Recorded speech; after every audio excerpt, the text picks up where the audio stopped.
I did something. So yeah, after the last episode, I spent some time mainly just waiting for the rover to charge up a bit, but I had all that steel plate from a undisclosed source that I figured I might as well put to use in actually framing out how I want the base to look. So the garage is pretty much mostly done. I'd started this last episode, I believe. But I went on to start framing out the main sort of building area, moved the wind turbines to this sort of front bit, which, I don't know, that one seems slower than the other. May have to poke at that later. But yeah, solar panels are now up on this sort of garage roof. As I was doing the design, I started out with basically like a big box with some angled corners, which wasn't very interesting. So I did this sort of tiered shape, because this is the level of the roof I wanted in the garage anyway, so it might as well be the roof. I have those skylights I started building in, and then I actually, on the other side, mirrored that a bit. So these are windows, but they're going to be inside the building. So this will be the floor of the upper level. So you'll be able to come over and actually look down into the garage. And talking of windows, this big old open space here, I have set up to be essentially like a giant glass wall.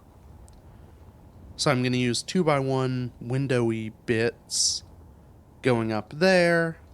The actual floor is these 2 block spaces. Or like, the actual room. So the floor will be down here. So from inside, you'll look out and you won't be able to it'll be glass below and above what you can see. It'll just open out. I think that'll look cool. But I think the first order of business I have, is this already? Uh-oh. Yes, the first order of business I have is very pressing. I noticed when I opened in, this battery was quite low, near the point of depleting. Well, as we can see, it's now depleted. Now, I don't know how much power I'm using. Oh no, it's all going into the rover battery, isn't it? Right. So, yeah. I have some power issues. I am hopefully powered at the moment because I have the solar panels and the sun. And I do have my wind turbines, though again, so that one's doing 265 kilowatts. That one's 425. I don't know why one is better than the other, but my guess is that this one essentially is being occluded by that one. They're too close together. Which is, I don't know, that seems odd to me. It's like wind is prevailing from this direction. And if I look at the clouds, that's true. Oh, maybe I didn't give the game enough credit. I didn't think that wind direction would have been programmed in. I assumed these things just, operated. But I wonder now, maybe there is like a prevailing wind direction following the rotation on the cloud skybox thing. And that determines which wind turbine is occluding which other wind turbine. That's a lot of effort to go through for a very subtle detail. But yeah, let's see. What parts do I have? I think everything... No, I've not yet moved everything in here. Let's do that. And I don't have a ton of stuff. I'll have to do some producing. I think my first order of business is to improve my power situation. And I had changed my idea. I'd originally had sort of a power tower coming off the building. I'd gotten rid of that because I liked the idea of the power towers being on the building itself. But now I'm starting to think maybe that was a bad choice. Partially because if I build it further away from the building, I can style it in a way that makes me happy. We are going to do our power tower again, which means I need a bunch of interior plate. So we'll have a long tube coming out. We'll do that and then go get some fuel. So my plan is to... Oh, God, I almost forgot the hole. Right. My plan is to design a more efficient wind turbine setup. Essentially, just put more wind turbines on a stalk than the one I currently have. Now, there is a good way to do that. I think the main thing will just be capitulating to the comments section and making sure everything is really high off the ground.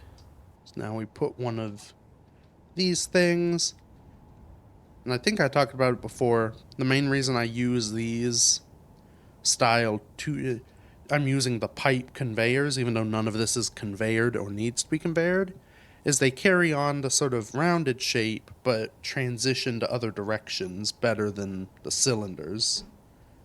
Otherwise, I'd have to use just a full block, and that doesn't quite look as fancy.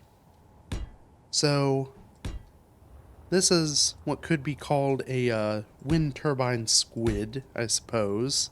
It's basically going to be 4 wind turbines on the 4 corners there, and then a 5th one coming off the top. You have to do this sort of, 3-dimensional X thing so that everything is clear of each other. And the benefit of this, I'm pretty sure wind turbines, they detect occlusion based on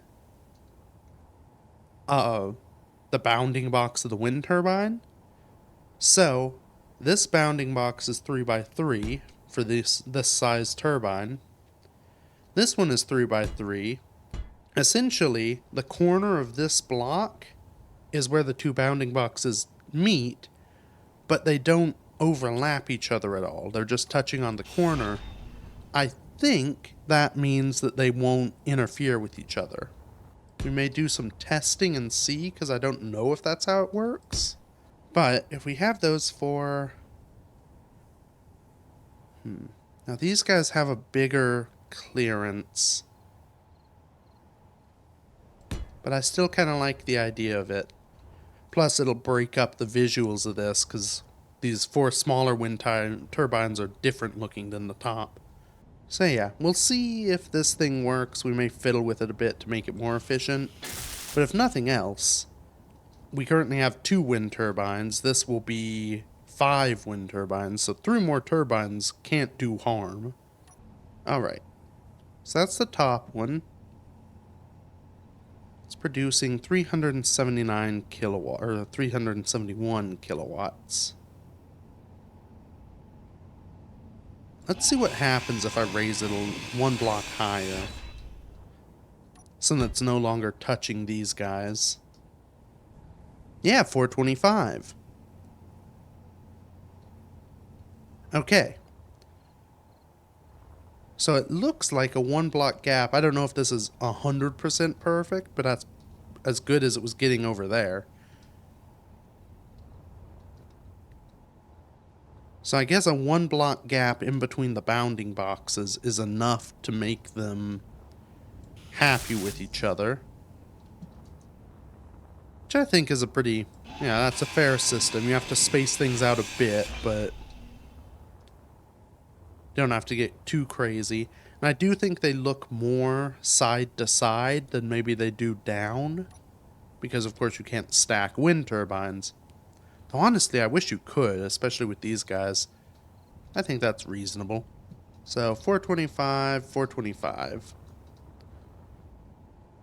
I could maybe make it all wider apart and eke out just a teeny bit more juice, but I'm not too worried about that. Now hopefully I have enough power from the sun to produce all the parts for these, because once I have all those going, that hopefully means I have enough power to start charging my batteries again. Yeah, I'd call that quite the power squid. Now... okay, we're actually doing 500 watts at the moment. That's pretty good. I think a big part of that is it's currently raining, and that ups wind power because there's wind, apparently. So, that shouldn't be a bad thing. Now, is this battery... Nah, it's not recharging. Yeah, so my max input per battery is 4 megawatts. On the small batteries. How much are my wind turbines producing? So... these 4 would be 2 megawatts. That's another 500. So 2,500, or 2.5 megawatts even. Not 2,500 megawatts. Yeah, so with that tower... that tower couldn't even charge one battery at maximum. Oof. Power's rough, man.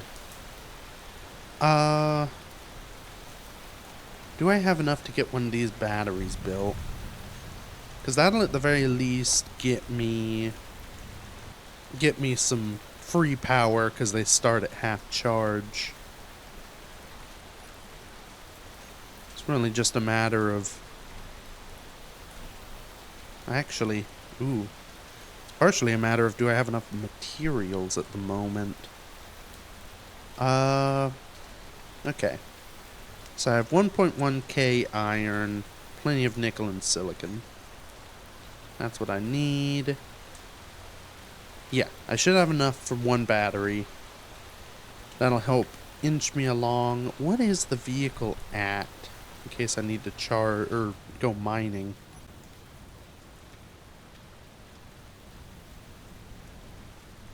Okay. So, that battery's almost full. That one's pretty close to almost, as is the drone battery. So I think I have enough juice on board to go and mine for materials if I need to. Which I definitely will to build all of this. Which I hope to have done by the end of this episode, but... we should probably sort out the survivability aspects of things first. That's another battery on board.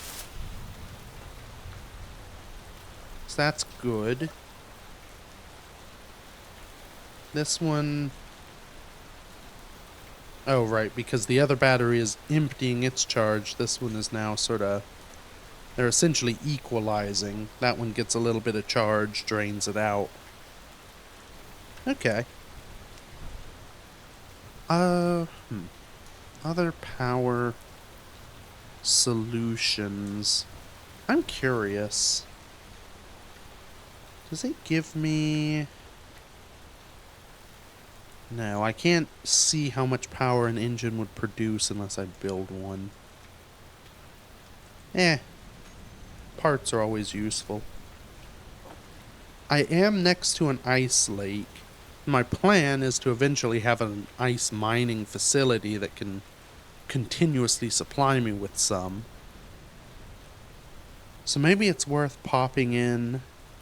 I'll probably want a tank as well.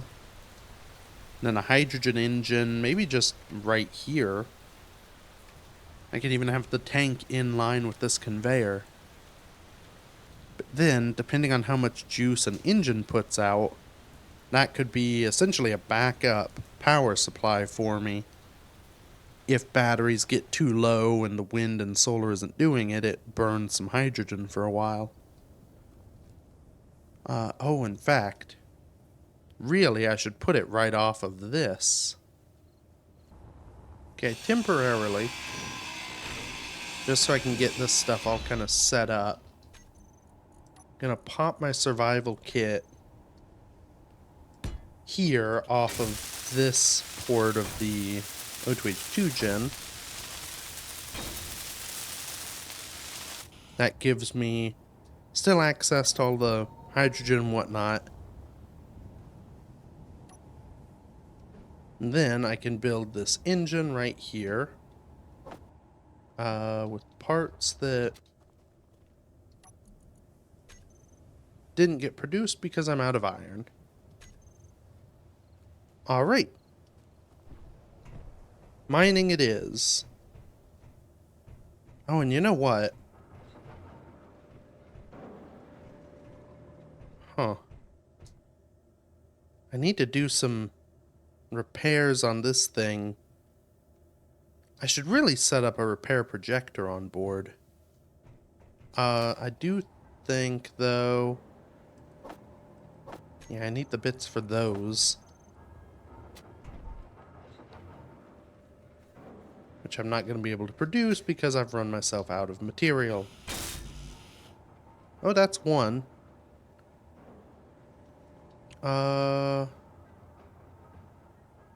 Actually, no, because I never set up the docking controller, did I? So I won't have my lights, but for one load of iron, that shouldn't be an issue. This should be a good opportunity as well to get some ice. I may do a drone load of ice and then the rest this iron. Because if I'm going to be using it for fuel, I should probably have some. Uh-oh.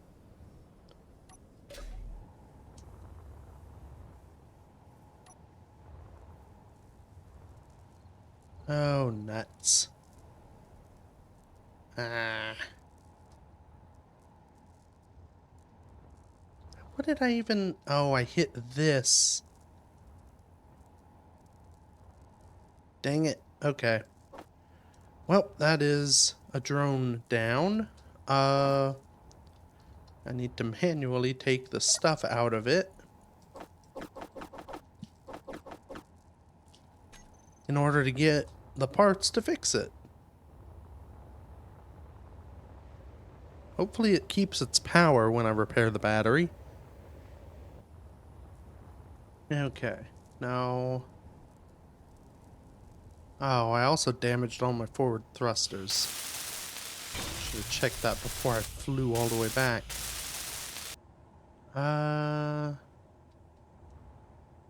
If I get rid of one side one, that should be enough to give me that. I think I have enough. I should have enough for the basics to get home. Hopefully. Let's use our reverse camera this time.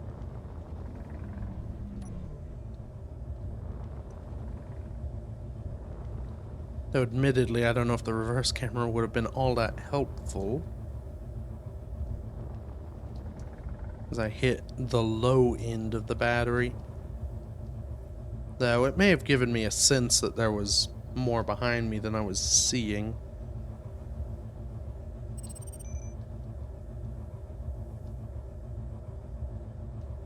Alright. There we go. Let's get out of here. Interesting. They're still depleting, but those batteries are going up.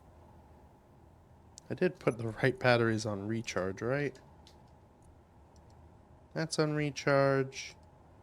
That one is. Yeah, those two aren't. Oh, though, hold on. Oh, yeah. So my first battery has now accumulated just a tiny bit of charge. I guess while the rover was no longer attached. Now, a convenient thing of bringing that iron back earlier is this is done. And at the very least, this will tell me how much an engine can output. Because it may not be worth the hassle. Oh, nope. 5 megawatts. It's worth the hassle. That is a battery plus that is being charged at the moment. Now, if I look at my O2H2 gen... Yeah, I'm currently burning ice, just straight up. I think what I'm gonna do is build a tank in here, which I should probably have ordered the parts for before I ground the connection out. Just a small hydrogen tank should be all I need, though. So my thought here, I'll have a hydrogen tank. Oops. Hydrogen tank that I'll fill with hydrogen. That I no longer... Uh-oh. I do still have... I saw it, but it freaked out. Right.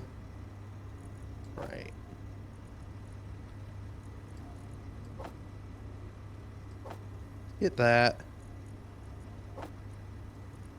Dump as much of this into there as we can, which is that much. So this tank, one, will allow me to recharge hydrogen off the survival kit, even though all of it is going to engine power. It'll let the engine fill, which is something it's not really doing at the moment. And I can track the fill of that tank for an automated system I'm going to set up that will basically control this engine on and off. Because ideally, I don't have it running all the time because I have, renewable power. I only need it if the batteries drop to a certain point. Then I have it kick on, it'll start recharging everything. It plus the renewable power should give me enough that I can recharge. Which in fact, it's not quick recharging, but we are recharging. So... Right, that tank is not filling because all of my... Oh, nope. So the engine is now filling because the O2H2 gen is putting out, I guess, more... I don't know how that works. The tank is not yet filling, but it's triggered this to... It's triggered an excess hydrogen amount. Somehow, magically.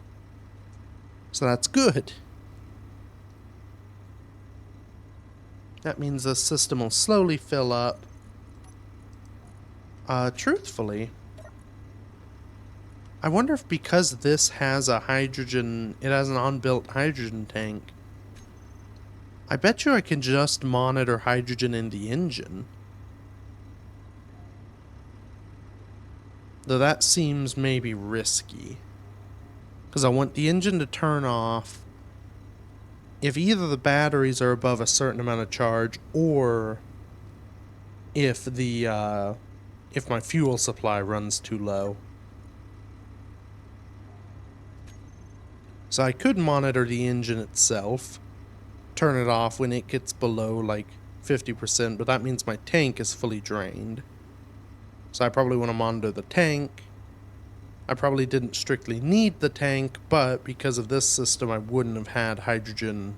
I wouldn't have had just ice sitting around, so I think this is good. Now let's focus on repairing this fella.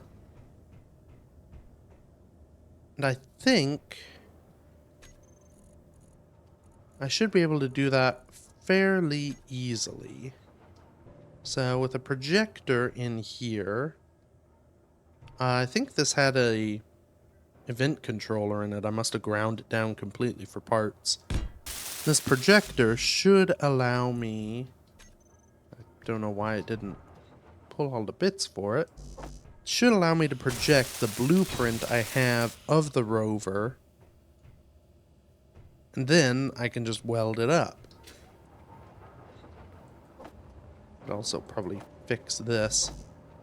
Okay. So we have the projection of the skink. Keep projection. Right.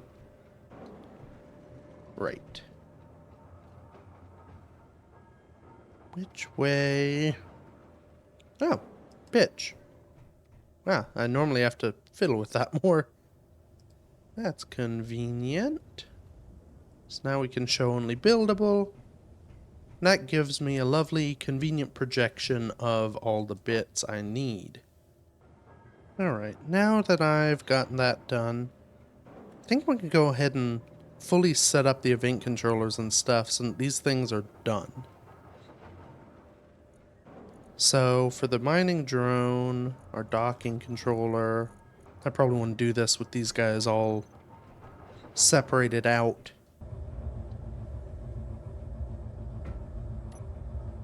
If we land you over there and drive you there. Okay, first off, we need a docking event controller on the truck. It will watch the big connector at the back, and it will turn on and off a bunch of stuff. So this should be set up now.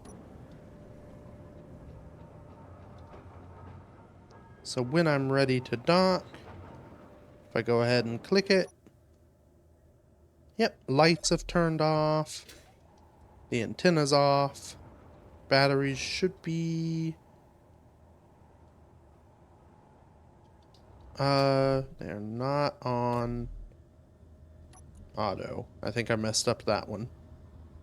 Yes, the batteries are currently off, which is not what I wanted. That is fine. Recharge on, enable auto. That'll be good once I disconnect. Okay. So now for the drone, it needs some groups for all of its things. Alright, this one monitors the only connector. And it does similar stuff with all of its blocks. One of the biggest benefits of this is it means I have to press less buttons every time I land, and should conceptually save on things like power and all of that. Alright, I think that's everything for the drone. So now I should be able to land it. Which I don't know if I ever changed this. It may have been because it connected and disconnected from things that can mess up naming sometimes. But I guess we'll see if that change sticks. Alright. So now I just dock. Yep. And I'm out of control. Its lights turned off. If I can look at its battery. Maybe. Oh. Yeah, build vision gets a little confuzzled. Yep, it is recharging. I could have also looked at the side. Okay. Well, so those are two fully functional vehicles, which is good. Now what do? I guess I just keep building. Or probably I go and mine some more actual iron. I guess this will be a good test. I don't know. So because the drone is currently like off and unpowered, I don't know if I will be able to stay in control once I disconnect. There may be a second that drops me. Let's see. Nope. Great, I seem to be good.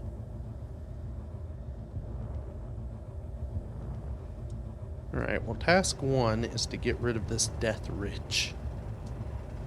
I want nothing in the way when I go for iron. So interestingly, whenever I dock, I lose control because I'm no longer... well, the thing loses power. But I suppose that's when I want it, because at this point I could... Yeah, say I needed to move quickly for some reason or another. I can dock the drone, and then I'm immediately out of control of the drone and driving the truck. It does make the multiple loads method of mining that I use a little more annoying, but I suppose that is just the price of doing business.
Okay. That was a lot of welding. Uh, so most of that was probably cut out and maybe time-lapsed it. I doubt I even did that. I've been recording for almost 3 hours now. Uh, yeah, there's a lot of steel in this. I've made many a mining trip. I do think I've gotten things pretty well moving along, though. I mean, you know, if you don't look inside the building or at the windows, this looks like maybe a finished thing. Yeah, I guess I can point out some of the notable features. So, first sort of thing you may see is these sort of insets. I realized, so I wanted a door about here, which lines up with this inner stairwell we'll get to in a minute. But with that door there, I realized it was pretty much perfectly spaced from there to that is the end of the cargo container to have these 3 little lines, which could be 3 little side windows. So I've used these sort of half-block inset windowy things on their sides and then 2 high. So when it's done, it should be a pretty, a nice little window. Very tall and regal. Be able to see outside. Obviously this is not yet glassed, but you can get a really good sense of what this will look like once it is. That's pretty much the view. So that's nice. On the topic of this stairwell, I needed something to, I needed stairs to get from the lower level up to the upper level. And I figured it could be nice to have sort of an open, like stair vestibule thing, like you might see in an old house. It's not, it's more industrial looking than regal looking for sure. But having this open with the railing around it kind of gives a nice feel. I have grating along here so that you can walk into the halves, so it takes up a little less room. And partially because I realized with where the stairwell needed to be, it was going to block off my access to these windows, and I wanted to be able to walk along and look, through the windows. Not really much has changed in the garage. I mean, aside from it having some walls. You can get a good sense of, I'm probably about halfway through the welding at this point. So I've got this wall pretty much done. This front wall done. I do have actually, this wall is mostly done except for the window. So really it's just the back wall and roof that need to get done. Unfortunately, the back wall and roof are, busy. I have the window slats down here, though on this lower level, because it's kind of all behind machinery, I didn't put windows in. Now, I do need to figure out where I want to do med bay. Because my original plan was to have it up here somewhere. But with this area being so nice and open, I don't know, it almost discourages me from trying to, put something in here and block stuff off. It'll be blocking windows and stuff, or blocking this door. So this may just be sort of open concept living area. I don't know, I may try and figure out, maybe this area becomes a bedroom and gets cordoned off. I'll have to, there's some internal design that's still gonna have to happen. That does leave me, I think, with down here being the medical room position. And it does make me wonder. So I've got this sort of back access way, which is essentially like a service corridor for the hydrogen system. Then I have this big open room, which is sort of, there could be a medbay fit in here. And I've also got this nook with the cargo access and the window, which this is pretty convenient cargo access because it's right off the front door. So I probably want to leave that. So with a med bay, if I use the corner medical room, it has its connections on the back. I could actually stick it right there without much issue. Unfortunately, it does block off my, that last battery. I've not built that battery. Maybe I mean, these two are, yeah, nearly full. Got a good bit of charge. I could just stick batteries back here and not be able to see them. That's fine. I should be able to do that after the medical room is in position, too. So yeah, I think this will be our med bay. Which means I'm going to have to produce things. Which means I probably shouldn't have produced so much steel. Well, we know this is where the med bay is going to live.